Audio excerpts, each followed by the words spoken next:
के पास माध्यम। इसीलिए मैं कहता हूं ये मुख्यमंत्री जीरो विजन का जवाब हमको तो मालूम ही नहीं। रामचरितमानस में सवाल उठता है, मुख्यमंत्री जी का जवाब हमको तो मालूम। जहां एक तरफ नीतीश कुमार के ही पार्टी के संसदीय बोर्ड के राष्ट्रीय अध्यक्ष उपेंद्र कुशवाहा ने उनके खिलाफ मोर्चा खोल रखा है, वहीं उनके घोर विरोधी रहे चिराग पासवान आज प्रेस कॉन्फ्रेंस करके उन पर क्या क्या आरोप लगा रहे हैं, सुनिए इस वीडियो में। मुख्यमंत्री जी बोलते हैं हमको तो मालूम ही नहीं। बक्सर में आगजनी हो जाती है, मुख्यमंत्री जी बोलते हैं हमको तो मालूम ही नहीं। प्रदेश में बड़ी बड़ी घटनाएं घट जाती हैं, अभ्यर्थियों पे लाठीचार्ज हो जाता है, मुख्यमंत्री बोलते हैं हमको तो मालूम ही नहीं। पेपर लीक हो जाता है, मुख्यमंत्री बोलते हैं हमको तो मालूम ही नहीं। तो भैया जब आपको मालूम ही नहीं है तो आप हैं क्यों मुख्यमंत्री? और आपको मालूम नहीं है, this is the reason why Bihar बदहाल परिस्थितियों में जा रहा है। और जो मैं कहता हूं, बिहार की बर्बादी का कारण मुख्यमंत्री नीतीश कुमार है और आज बर्बादी की कगार पर लाकर खड़ा कर दिया है। अगर ये कुछ समय और रह गए तो बर्बादी में हम लोग को ढकेल दिया जाएगा मुख्यमंत्री नीतीश कुमार जी की कोयला कांड को लेकर के सर कोयला धीरे धीरे खत्म हो रहा है, बिजली का जो मुख्य स्रोत है बनाने का, सोलर पैनल जो है ना उसके द्वारा जहरीली शराब से ना मरे। क्या सोच है, क्या नीति है उनके पास, क्या पॉलिसी है उनके पास? ऐसा वो क्या करेंगे ताकि ये लास्ट इंसिडेंट हो ऐसा जहरीली शराब को लेकर? नहीं है उनके पास भैया। इस कानून को और सशक्त करने का क्या माध्यम है? नहीं है मुख्यमंत्री जी के पास माध्यम। इसीलिए मैं कहता हूं ये मुख्यमंत्री जीरो विजन के मुख्यमंत्री हैं। अब इनके पास किसी समस्या का कोई समाधान नहीं है। बक्सर का क्यों समाधान पिछले 100 दिन में नहीं निकला? किसान आज भी उचित मुआवजे के लिए वहां पर बैठे हुए हैं, उचित मुआवजे की मांग कर रहे हैं। भाई सही है भाई, जिसकी जमीन आप 2022 में ले रहे हो, आप उसको 2013-14 वाला मुआवजा क्यों दे रहे हो? क्यों दे रहे हो? पर क्या सोल्यूशन है उनके पास?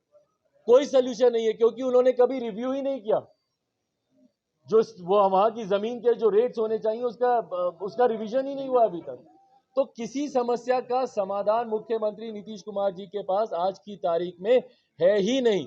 और ये सिर्फ जन जागरूकता से ही, जनता के जागरूक होने से ही अब समस्या का समाधान निकल सकता है। और यही प्रयास मैं मेरी हो सकती पर नीतीश कुमार जी की सिंस 2020 से मैं प्रयासरत हूं कि मैं मुख्यमंत्री नीतीश कुमार जी, उस वक्त कोरोना के वक्त वो तस्वीरें हम सब ने देखी थी, कितने बिहारी परेशान थे।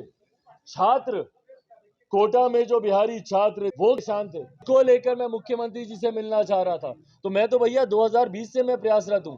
और मैं ही नहीं, उनके पार्टी के नेता जब उनसे मुलाकात नहीं कर सकते, उनके संसदीय बोर्ड के अध्यक्ष उनसे 2 साल में मुलाकात नहीं कर सकते, तो चिराग पासवान की क्या हैसियत कि मैं जाके उनसे मुलाकात कर पाऊं?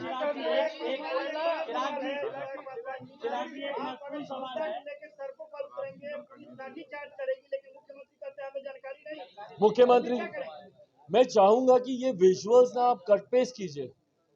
ये विजुअल्स कट पेस्ट होने चाहिए कि कितने ऐसे विषय हैं जो आपने मुख्यमंत्री जी से पूछा और मुख्यमंत्री जी का जवाब हमको तो मालूम ही नहीं।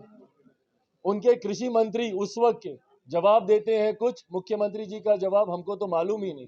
रामचरितमानस में सवाल उठता है, मुख्यमंत्री जी का जवाब हमको तो मालूम ही नहीं। उनके मंत्री एक जाति विशेष को, एक वर्ग विशेष को अंग्रेजों का दलाल गुलाम बोल देते हैं, मुख्यमंत्री जी बोलते हैं हमको तो मालूम ही नहीं। बक्सर में आगजनी हो जाती है, मुख्यमंत्री जी बोलते हैं हमको तो मालूम ही नहीं।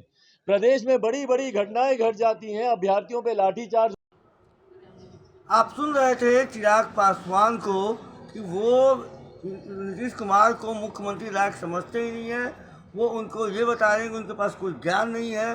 वो जो बिजली दर है वो महंगा करने जा रहे हैं और इतना महंगा हो जाएगा कि बिहार के लोगों पे काफ़ी बोझ पड़ेगा इसके लिए वो आज प्रेस कॉन्फ्रेंस रखे थे। और बिहार को वो कह रहे हैं कि बिहार की बर्बादी में जो हाथ है वो नीतीश कुमार का है। लगभग 2 दशक से वो मुख्यमंत्री हैं और यहाँ पे किसी भी तरीके का विकास का काम अभी तक उन्होंने नहीं किया है।